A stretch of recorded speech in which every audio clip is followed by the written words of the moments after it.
Are you currently going through a stage in life where it seems like there is always something to be angry about? If so, you are not alone.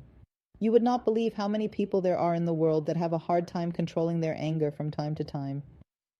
Even people who are not usually angry people will likely come to a time in their life where the load is too much and they find themselves becoming more and more irritable day by day. Anger is an emotion, but a lot of people are unaware of the fact that anger is actually a secondary emotion. By this I simply mean that in order for you to feel angry, there has to be some other emotion that comes first which triggers the anger. Two of the most common emotions that lead to anger would be fear and depression. The two combined would almost surely lead to a person who is not able to control their anger. Even though anger is a secondary emotion, it is still an emotion, and if used correctly, it can wield some advantages for you. You need to learn how to control your anger. I understand that this is something that is much easier said than done. However, if you approach dealing with your anger with the right set of tools, you will surely be successful. The following videos of this mini-series will go over some techniques that may be helpful for you when you are trying to control your anger and other emotions. This series will also go over other elements of anger such as its roots and where it is truly stemming from. Understanding anger. Anger can seriously impact an individual's life in a negative way if it is not contained and dealt with in a proper manner. Many people are not sure of how to control their anger, and this soon leads to complete loss of all control of all of their emotions as well as their life. It is important that you learn how to control your anger and learn how to turn it into a force that you can use to your advantage. When trying to deal with anger issues, it is important that you learn what your triggers are. Learning what you need to stay away from can make all of the difference when you are trying to get a hold on your anger. Different people will have different triggers. What makes one person angry may not necessarily have the same effect on another person. For this reason, it is important that you figure out your own triggers and do not use the triggers of other people as your reference. It is also important that you begin to learn the signs that you are becoming angry before you are in a full rage. Just as with triggers, different people will have different signs that they are becoming angry. However, many of these signs will be similar and easy to recognize.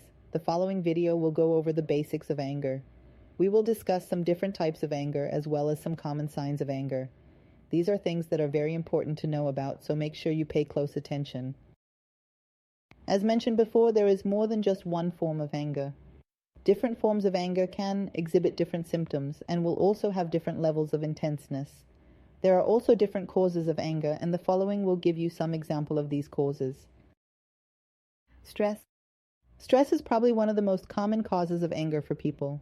Today's society can be very stressful, and it can be hard to find time for yourself to sit in quiet and relax.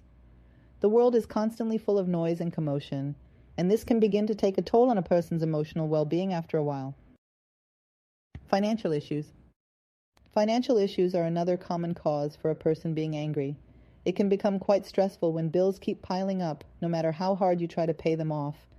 And as mentioned before, stress is probably the most common cause of anger shared by different people.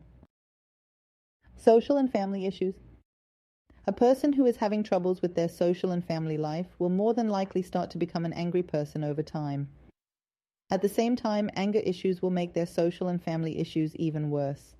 It is a vicious cycle that will be endless unless you discover a way to break the cycle. Drug and alcohol abuse. Drug and alcohol abuse is also another common cause of someone losing control of their anger. Drug and alcohol is another area in anger where a vicious cycle is created. For example, you are angry, so you use drugs or drink to feel better, which in turn only leads to you being angry again. Break the cycle. As mentioned before, there are different types of anger, and it is important that you determine what type of anger you suffer from. Knowing what type of anger you suffer from will make it a great deal easier to deal with the issue. The following are a few examples of the most common types of anger. Aggressive anger. Aggressive anger is the more noticeable type of anger. People who experience this type of anger have a hard time controlling their rage and may act out on impulses caused by their anger. You may see people who have aggressive anger become violent when they are angry. In many situations, a person with aggressive anger will do or say things while they are angry that they do not mean, and they come to feel guilty about it once they have calmed down. The only problem with this is the fact that their actions cannot be undone no matter how bad they feel about it. This can lead to problems in a person's life if action is not taken. For example, angry outbursts can easily lead to losses of relationships, or can even lead to you doing something that you may receive jail time for. If you are a person who is aggressively angry, it is highly important that you begin working on your anger immediately. Passive anger. Passive anger is not as obvious or intense as aggressive anger, but it is still not healthy for your emotional well-being. Some people who get passively angry may not even be aware of the fact that they are angry. It is an anger that rests more on your subconscious level and does not sit right at the front of your brain the way aggressive anger does. People who are passively angry will find themselves getting revenge for their anger in not so obvious ways. Many times, people who are passively angry will just take things from people until they have had enough and, figuratively speaking, explode. Passive-aggressive anger. This form of anger is a mixture of the previous two. Passive-aggressive anger will not show itself right away, but will soon fester into a rage. People with this type of anger will find themselves getting madder and madder as the time goes by.